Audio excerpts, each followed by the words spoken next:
le comte de Cagliostro. Ce n'est pas son nom, il n'est absolument pas comte. Son nom de naissance, c'est Giuseppe Balsamo. Il est d'origine sicilienne. C'est ce qu'on appelle un aventurier. Il a des yeux extraordinairement présents qui donnent le sentiment finalement de sortir des orbites. Et lorsqu'il regarde un être, on a vraiment l'impression qu'il le dépulpe. Cagliostro est un personnage qui vous raconte qu'il est né au pied des pyramides, qu'il a grandi au fin fond de l'Égypte des pharaons. Il se souvient très bien qu'il a dîné avec Henri IV. Il était aux noces de Cana, bien entendu. C'est un personnage invraisemblable qui raconte des choses qui sont tellement insensées que tout le monde les croit.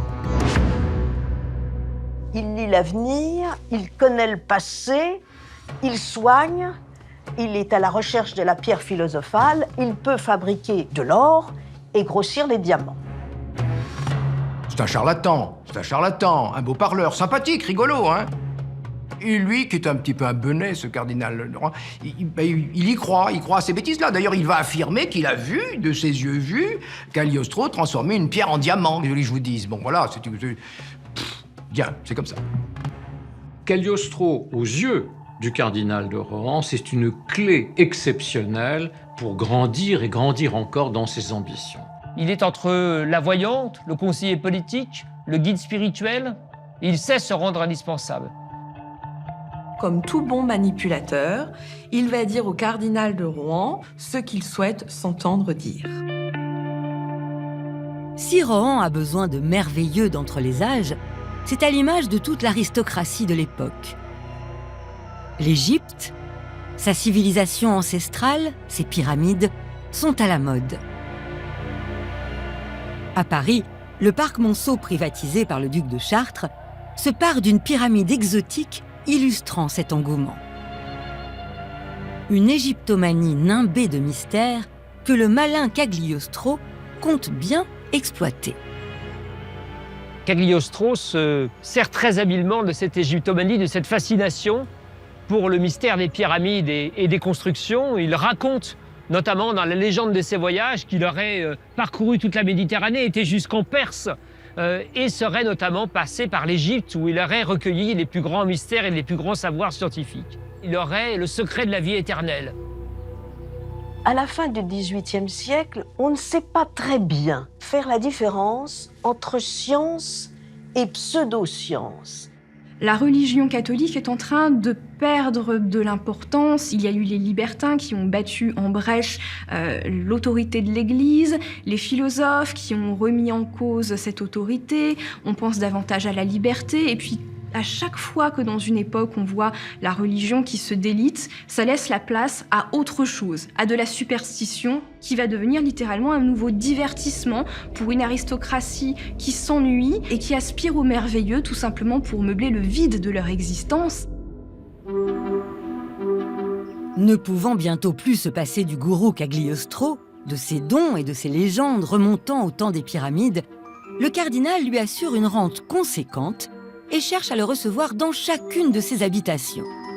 Il va même assez vite plus loin. C'est ici, à Saverne, dans sa résidence d'été, que le cardinal de Rohan installe un véritable laboratoire d'alchimistes. Ici même, dans cette tour. Alors imaginons l'endroit. Des cornues, des alambics, des vieux grimoires, des papyrus égyptiens un peu poussiéreux, et cet homme, Cagliostro, qui prétend décupler la taille des diamants, faire de l'or. Donc, chaque jour, Rohan rejoint le laboratoire d'alchimie de Cagliostro et assiste, ébloui, à des opérations d'alchimie, et au fond des creusets, il voit le plomb se transformer en or, il voit des diamants décuplés de taille, et pour un homme comme Rohan, perpétuellement endetté, littéralement criblé de dettes, mais Cagliostro est un don du ciel.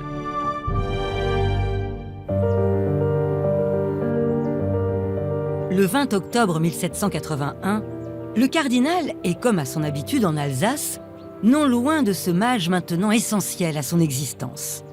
L'automne est plus flamboyant que jamais. C'est une journée de chasse comparable à celle que le cardinal de Rohan apprécie. Et alors que le prince cardinal est en train de rentrer dans sa propriété d'été, il va croiser une amie à lui, la marquise de Bougainvilliers. Les deux personnalités se connaissent et la marquise de Bougainvilliers va présenter au cardinal de Rohan une très, très jolie jeune femme. Cette jeune femme, c'est Jeanne de la Motte Valois. Elle a un teint absolument exquis, éblouissant, très jolis yeux, très tendres, dont elle sait jouer admirablement bien. Elle est brune, corps de rêve. Et le cardinal est déjà séduit par la très jolie jeune femme. De son côté, Jeanne de la Motte a compris qui il était. Et elle se dit que peut-être il y aurait possibilité, matière, à se servir de ce très grand personnage qui a tant d'argent.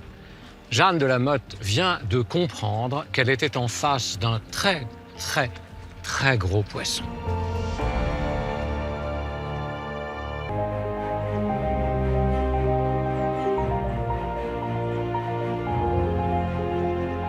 Jeanne de la Motte, c'est la fille d'un aristocrate dévoyé et d'une servante déclassée. Mais en revanche, c'est une authentique descendante d'Henri II. C'est donc une descendante des Valois, quelqu'un qui vient du sang royal. Malheureusement, ça fait bien longtemps que sa famille a perdu tout son argent et toutes ses possessions. C'est donc une petite fille qui grandit dans l'indigence la plus crasse. Alors qu'elle est préadolescente, elle est obligée de mendier dans la rue pour avoir quelques piécettes. Et elle mendie en disant qu'elle est la dernière des Valois. Donc c'est à la fois extrêmement pathétique et très humiliant. Et tout ça va lui infliger de terribles blessures narcissiques, comme on dirait aujourd'hui, qui vont lui donner l'énergie de sa revanche pour retrouver enfin ce qu'elle imagine être son rang perdu. Je ne serai jamais, jamais plus pauvre. Je ferai tout ce qui est en mon possible, mais je m'en sortirai. Je ne vois pas pourquoi. Moi aussi, je n'aurai pas ma part de bonheur. Jeanne, depuis l'enfance, est prête à tout pour retrouver ses terres familiales à Bar-sur-Aube en Champagne, mais aussi la fortune et le prestige. Elle est très ambitieuse et elle veut d'un seul coup traverser les siècles depuis le XVIe siècle quand même. Henri II, c'est pas tout à fait récent, hein. Bon, elle veut essayer d'avoir sa place à la cour et de jouer le jeu comme une princesse royale. Elle se voit comme une princesse royale. C'est une forte tête. C'est une menteuse hors norme qui a le goût de la mise en scène, qui a réponse à tout. Elle sait toujours se sortir des situations les plus difficiles. C'est une aventurière, Jeanne.